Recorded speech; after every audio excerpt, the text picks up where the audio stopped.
I'm Dr. Chris Creighton, and in this video we'll be discussing one-to-one and invertible functions.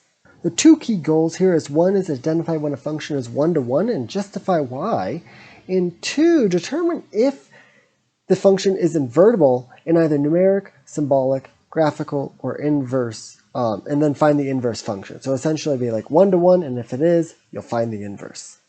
So let's compare two functions. So the first function is going to be f of x is equal to 2x. So this is the line with slope 2 through the origin. So we do a plot point there, plot point there, plot point there, connect the dots. And then we come back down this way. And I'm going to do some labeling like everyone should. 1, 2, 1, 2. So every grid mark there is a distance of 1. So that's the function f of x is equal to 2. Now for f of x is equal to x squared, this one is at 0, it's 0. At 1 and negative 1, it's 1. And at 2 and negative 2, it is at 4. So this function looks like this. That's best I can do there. And again, we should begin like a habit of labeling. So 1, 2, 1, 2, 3, and then all the way up to there to 4. So comparing these two functions, the question I ask is there an unique value a with f of a is equal to 4. So the question here is I'm saying like, okay, is there a single value that we can plug in for x? We're going to call it a, such that the output value is 4. So the one thing we know here is that the output value is 4. So coming over to the first function here, right here, 4, so we get that our value of the function is right there, circled. So taking a look at this one, coming across there from 4, we can see that f of 2, so if I take 2 here, dropping down, f of 2 is equal to 4. So in this case here, we would say a is equal to 2. That one's very nice. We just like can read it off the graph. We go to the output value 4, then read off the input. But what about f of x equal to x squared? Well, some of you may have already noticed is that if I come to the value 4 here, and I come across horizontally, I get these two values. Now initially that's okay. So in this case here, dropping this one down, we see that here a is equal to 2 coming from this right side, or a is equal to negative 2. So this one gets two values. And this one only gets one value for choice of a.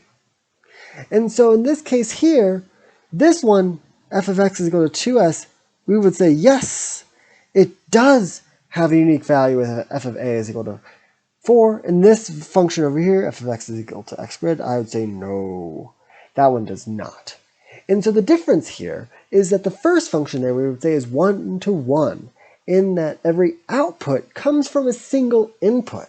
But the second function, x squared, we would say is not 1-to-1. There are outputs that come from multiple inputs. So a 1-to-1 function is a function such that each output value corresponds to exactly one input value. So I like to think of this as like a little pictorial diagram.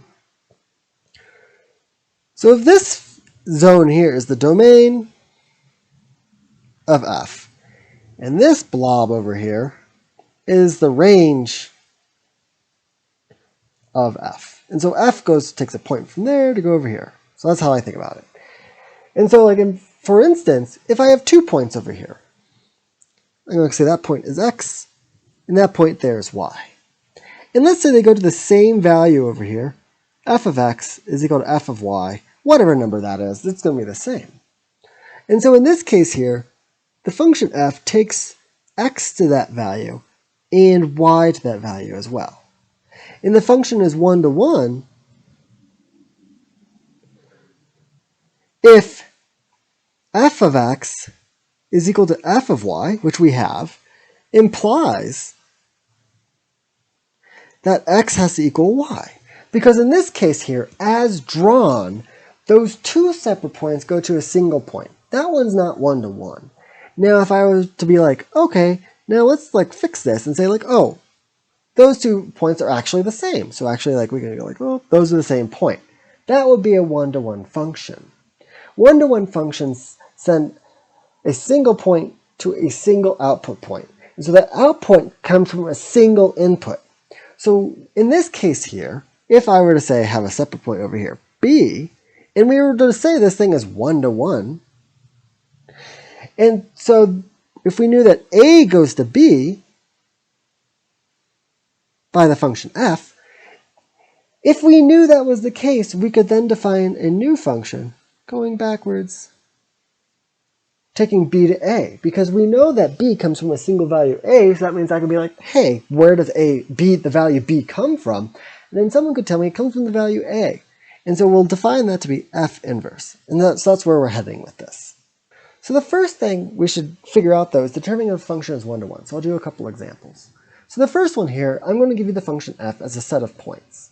And so for each input, it has to come from a single output.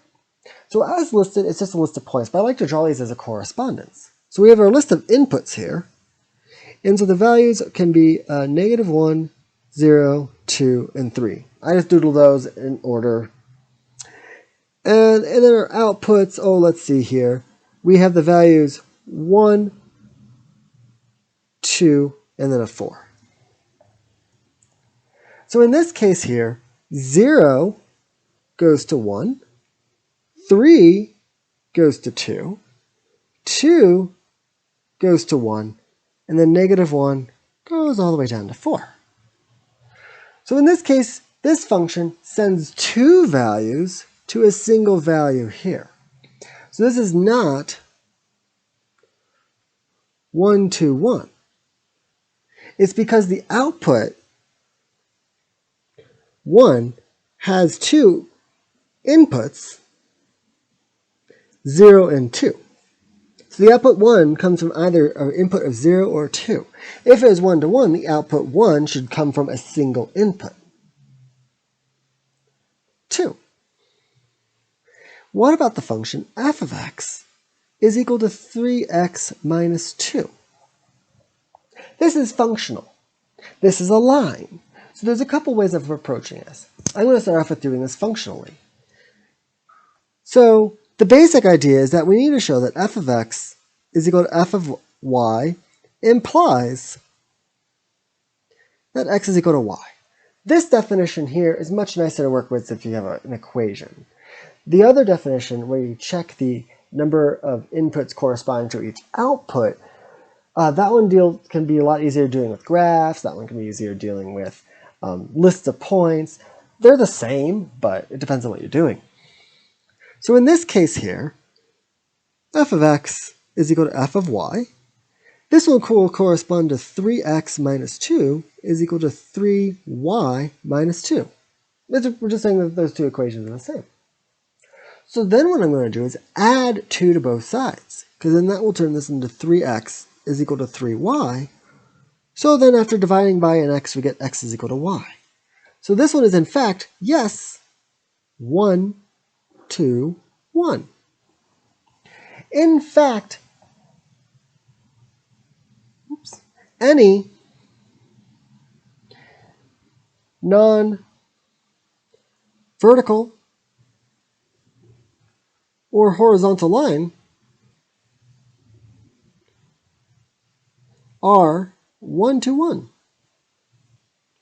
Horizontal lines run into the issue where every output's the same, right? So like if I give you a horizontal line, say like y is equal to 2, every single x value goes to 2. That is very much not 1 to 1. As long as you have some like slope that's like a rational number, or non-zero slope, or non-vertical slope, like 1 over infinity or 0, for instance, then it will be a 1 to 1 function. So why does being 1 to 1 matter? So let's take a look at this function given by a table. This is a 1 to 1 function because every single output corresponds to a unique input. So like for instance, -1 only comes from 1, 2 only comes from 2, 1 only comes from 3, and 3 only comes from 4. So this is 1, 2, 1. So for a lot of these functions, you should always be looking at it, be like, is this thing 1 to 1? So taking a look at this chart says that f of 1 is equal to -1. Since this is 1 to 1, I can then flip this and say, well, isn't f inverse of -1 equal to 1?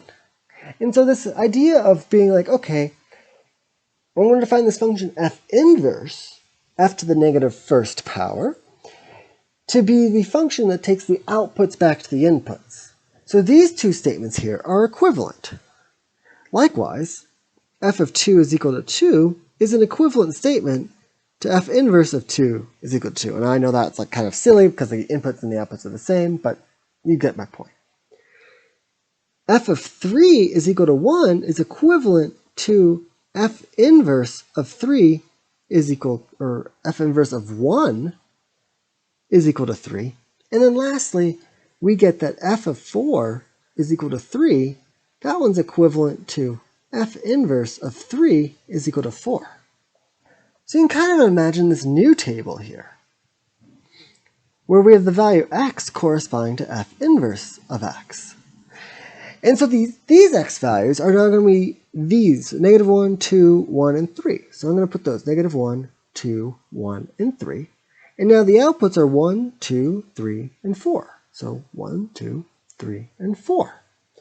So the thing that you should notice is that these things got swapped. We swapped the x's and y's. So if this thing was 1 to 1, which it in fact is, we swapped the x's and y's. So since we swapped the x's and y's, this is sort of how we define inverse functions. So this is the definition of inverse function. So if you have a 1-to-1 function with ordered pairs x comma y, so in this case here, f of x is equal to y. That's how you should relate it. We define f inverse to be the function with ordered pairs y comma x. You literally swap the order. So this is f inverse of y is equal to x. And you can kind of see literally that's what I did, is that I swapped the ordered pair 4 comma 3. I swapped that to the ordered pair 3 comma 4. The order changed. 4 3 went to 3 4, swapping the order. F inverse is equal to the points 2 comma 1 comma 3 comma 2. So in this case here, checking these values, the thing that you should notice then is that f of f inverse, so this one takes a value inside of f inverse first, so I'm going to pick 2. That is equal to f of f inverse of 2. Well, f inverse of 2 says 2 goes to 1. So that's equal f of 1. F of 1 goes to 2. Well, that's just 2. You notice our input function here, or value here, is 2, and the output's 2. F of f inverse is equal to x. We can check that with the other way, too. So if we do f inverse of f of, oh, let's do 1 instead. So this one is equal to f inverse of f of 1, which is equal to f inverse, well, f of 1, well, we just did, it goes to 2, so that's 2. And then f inverse of 2 goes back to 1. So that goes back to 1. And so the key feature here is f inverse of f of 1 sends 1 to 1. So these things just undo each other, and that's why we care. If we have a 1-to-1 function f, the inverse function just goes backwards. It undoes that function. And that's what this property is telling you, is that you can pose a function with its inverse. It doesn't do anything. It just sends x to x. It just doesn't change the value x. So as a last couple examples, determining if something is 1-to-1 and if so inverting it, we want to construct a function that goes backwards. So we actually did that with a table of values where I just swapped all the x and y coordinates. So instead of having the x column and the y column, the inverse just swaps it. The y column is now the x column and the x column is now the y column. But for functional, it's a little bit more complicated. So the first thing is this thing 1-to-1? Because that's something you have to determine. So in this case, it is. So f of x is equal to f of y. So that's 2x plus 1 is equal to 2y plus 1. Subtracting 1 from both sides, we get 2x is equal to 2y. So we can conclude that x is equal to y. So this is 1-to-1. So that's exciting. So this is saying it's 1-to-1. So now the question is, how do we invert this thing? And the way that you go about it is you replace f of x is equal to y. So I'm going to start y is equal to 2x plus 1. And sort of inverting it means that our inputs are now y values and our outputs are now x values. And when we were doing this, we swapped x and y. So the first step here is one write it this way. And the next thing I want to swap x and y. This corresponds to the ordered pairs flipping.